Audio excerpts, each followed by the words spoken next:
Good morning. सकाळची सुंदर सुरुवात अशा गोडशा स्माईलने झाली. तर आज होता मार्गशीर्षचा दुसरा गुरुवार. तर त्याच्यासाठी मी इथं 5 ढाळे आणायला गेले होते म्हणजे दाराबाहेरच आमच्या आहेत. त्याच्यानंतरने घर वगैरे क्लीन करून घेतलं, फरशी वगैरे क्लीन केली आणि मग फराळाचं तयार करायला घेतलं. तर मी इथे खिचडी बनवली होती साबुदाण्याची.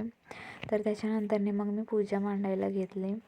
पूजा मी इथे सकाळीच मांडलेली, म्हणजे मांडत होते, पण मला त्याच्यामध्ये नारळ नव्हता कलशाला पुजायला, तर त्याचीच वाट बघत होते. त्याच्यानंतरने मग नारळ आणल्यानंतर मग मी नारळ वगैरे पुजला.